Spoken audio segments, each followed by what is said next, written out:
കൂട്ടുകാരെ, ഇന്ന് എൻ്റെ ആവശ്യത്തിനുള്ള പച്ചക്കറികളാണ് ഞാൻ പറിക്കുന്നത്. ഇതാ ആദ്യം കൊമ്പൻ വെണ്ടയ്ക്കയാണ് പറിക്കുന്നത്. ഇന്നത്തെ എനിക്ക് കറി വയ്ക്കാനുള്ള ഐറ്റങ്ങളാണ് ഞാൻ ഇന്ന് പറിക്കുന്നത്. 2 വെണ്ടയ്ക്ക്, ഈ കൊമ്പൻ്റെ ചുവപ്പ് വെണ്ടയ്ക്ക് അത് തൈ നട്ടയിൽ 2 അതിൽ കായ്ച്ചുള്ളൂ. കായ്ച്ച് തുടങ്ങണതേ ഉള്ളൂ. ഈ കൊമ്പൻ വെണ്ടയ്ക്ക ചുവപ്പ്. പിന്നെ അടുത്തത് നാടൻ വെണ്ടയ്ക്കയുണ്ട്. നാടനാണ് ഈ നിൽക്കുന്നത്. അത് നമ്മൾ വീട്ടാവശ്യത്തിന് എപ്പോഴും നട്ടുപിടിപ്പിക്കണം, നാടൻ നട്ടുപിടിപ്പിക്കണം. അതൊരു 5 മൂട് നട്ടാൽ ആദ്യം നമ്മളെ വീട്ടിലത്തേക്ക് എല്ലാ ആവശ്യത്തിനുള്ള വെണ്ടയ്ക്ക നമുക്ക് നാടൻ വെണ്ടയ്ക്കയിൽ കിട്ടും. അത് നട്ടിട്ടിരുന്ന 1 വർഷം വരെ അത് നിൽക്കും. ഇതിപ്പോൾ ഇത്രയും ഇനിയും പൊങ്ങി ദിവസം നമുക്ക് കാവറിക്കാനായിട്ട് അതിൽ കിട്ടും. അത് കഴിഞ്ഞിട്ട് നമുക്കങ്ങ് മുറ്റിപ്പോയി വരുമ്പോഴത്തേക്ക് നമുക്ക് വെട്ടി വിടുമ്പം ഈ താഴെ നിന്ന് 4 കവരമൊക്കെ പൊടിച്ച് 4 വെണ്ടയ്ക്ക വെച്ച് കിട്ടും. അത് ഈ ഇപ്പോഴൊന്നും ആയില്ല, ഇപ്പോഴും കിട്ടണം, പൂവും കായൊക്കെ ഉണ്ട്. അത് നമുക്കത് കുറച്ച് ദിവസം കഴിഞ്ഞല്ല. അതുകൊണ്ട് നമ്മുടെ വീട്ടാവശ്യത്തിന് ഈ വെണ്ട നല്ലതാണ്. കൊമ്പൻ വെണ്ട ആകുമ്പം കുറച്ച് ദിവസം കഴിയുമ്പോഴത്തേക്ക് അത് പോവും. അതേസമയം ഈ വെണ്ട നിൽക്കും. ഇതാണ് നമ്മളെ വീട്ടിലത്തേക്കുള്ളത് നല്ലത് തന്നെ. പക്ഷെ കൊടുക്കാൻ കൊമ്പൻ വെണ്ടയാണ് നല്ല വില കിട്ടണത്. ഇതിന് അത്ര വിലയില്ല. ഈ കാണുമ്പോൾ തോന്നും തമിഴ്നാട്ടിൽ നിന്ന് വരണ വെണ്ടയ്ക്ക് തോന്നിയിട്ട് വില അത്ര കിട്ടില്ല. പക്ഷെ ഈ കൊമ്പൻ വെണ്ടയ്ക്ക് നല്ല വില കിട്ടും. ഒരു വീട്ടിലത്തേക്ക് നമുക്ക് അത്യാവശ്യം പിടിപ്പിക്കേണ്ടതാണ് ഈ വെണ്ട. അതെല്ലാവരും നട്ടുപിടിപ്പിക്കണം. ഇതൊന്നും വലിയ പാടേ അല്ല, നമുക്കിത് നട്ടുപിടിപ്പിക്കുക എന്നുള്ളതേ ഉള്ളൂ. ഇതുപോലെ നമ്മൾ ആവശ്യത്തിനുള്ള നമുക്ക് മെഴുക്കുവരട്ടിനും സാമ്പാറിനും എല്ലാത്തിനുള്ള വെണ്ടയ്ക്ക ഇതിൽ നിന്ന് കിട്ടും. എനിക്ക് എൻ്റെ ആവശ്യം കഴിഞ്ഞിട്ട് എനിക്ക് കൊടുക്കാനും കിട്ടും. ഇതുപോലെ നട്ടിട്ടിരുന്ന ഒരു പാടുള്ള അടിവെള്ളം കൊടുത്ത്, നല്ലതുപോലെ അടിവെള്ളം കൊടുത്ത് നമ്മൾ നട്ട് കഴിഞ്ഞാൽ പിന്നെ ഇടയ്ക്കിടയ്ക്ക് ഇതിൽ വല്ല ജൈവ സ്ലറിയൊക്കെ കൊടുത്താൽ മതി.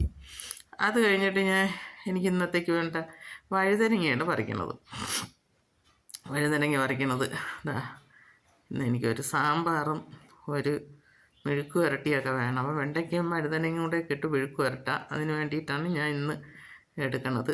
അതിൻ്റെ പിന്നെ കൊമ്പൻ ചീരയുടെ വിത്ത് നിങ്ങൾ കണ്ടല്ല, അത് വിത്തായില്ല. അത് വിത്താകുമ്പോൾ ഒരുപാട് പേർക്ക് കൊടുക്കാമെന്ന് പറഞ്ഞേക്കാണ്. അത് വിത്തായില്ല. ഇതുപോലെ എല്ലാം നട്ടിട്ടുണ്ട്. എൻ്റെ ജണ്ടുമല്ലിയൊക്കെ പൂത്ത് തുടങ്ങി ഓണത്തിന്.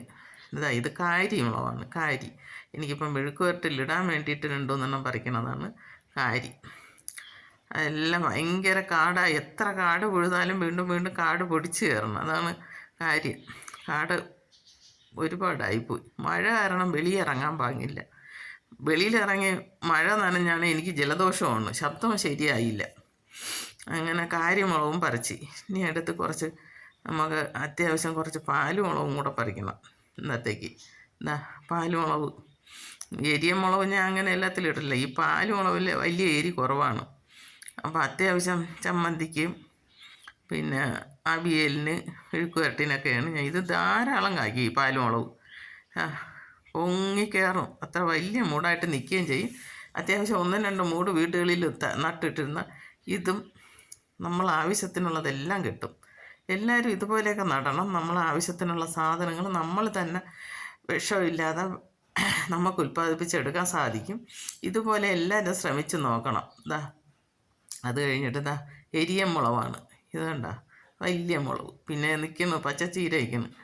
അതും ഒടിച്ചെടുത്ത് ഇന്നത്തേക്കുള്ളൊരു 2-3 വേറെ 2 മൂട് നിൽക്കുന്ന എല്ലാം കൂടെ ഇന്നത്തേക്കുള്ളതായി. പിന്നെ അതും കഴിഞ്ഞിട്ട് എല്ലാത്തിപ്പോൾ ചുവപ്പ് ചീര കിട്ടി. പച്ചച്ചീരയും ചുവപ്പ് ചീരയും എല്ലാം കൂടെ, ഒരു ചുവന്ന വഴുതനങ്ങ എല്ലാം കൂടെ ഇന്നത്തെ എൻ്റെ എല്ലാ ആവശ്യങ്ങൾക്കുമുള്ള പച്ചക്കറി കിട്ടി. കൊമ്പൻ വെണ്ട വലിയ വെണ്ടയ്ക്കയാണ്. അതെല്ലാം പറിച്ചെടുത്ത് ഇനി അടുത്ത് നമുക്ക് വേറെ എന്തെങ്കിലും പറിക്കാമെന്ന് പറഞ്ഞ് ഇന്നപ്പോഴാണ് ഒരു രസതലി കൊല 5-6 ദിവസം കൊണ്ട് മഴയാണ്ട് നോക്കാതെ ഇരുന്നു. അപ്പോൾ കൊല വിളഞ്ഞ് അടിപ്പടലെല്ലാം അന്നിയോ വവ്വാലോ എന്തൊക്കെ തിന്ന്. അങ്ങനെ അതിനെയും കൂടെ വെട്ടിയെടുക്കാനായിട്ട് പോവുകയാണ്. നമ്മൾ ശ്രദ്ധിച്ചു കഴിഞ്ഞാൽ നമ്മുടെ വീട്ടാവശ്യത്തിനുള്ള എല്ലാ സാധനങ്ങളും നമുക്ക് കിട്ടും. അതിനിത്തിരി ഒന്ന് മെനക്കെടണമെന്നുള്ളതേ ഉള്ളൂ. എല്ലാം നട്ടുപിടിപ്പിക്കാൻ പറ്റുന്നതാണ്. എല്ലാവരും ശ്രമിച്ച് നോക്കണം. ഇതുപോലെയൊക്കെ നമ്മുടെ ആവശ്യത്തിന് രാസവളങ്ങളൊന്നും ചേരാത്ത മരുന്നടിക്കാത്ത സ്വന്തമായിട്ട് നമ്മളെ പുരയിടത്തിൽ നിന്ന് നമുക്ക് ചെയ്തെടുക്കാൻ പറ്റും. അത് എല്ലാവരും ശ്രമിക്കണം. എൻ്റെ ഈ വീഡിയോ എല്ലാവർക്കും ഇഷ്ടമായെങ്കിൽ ലൈക്ക് ചെയ്യണം, ഷെയർ ചെയ്യണം, സബ്സ്ക്രൈബ് ചെയ്യണം. കുറച്ചെങ്കിലുമൊക്കെ അവരവരാവശ്യത്തിന് വീട്ടിൽ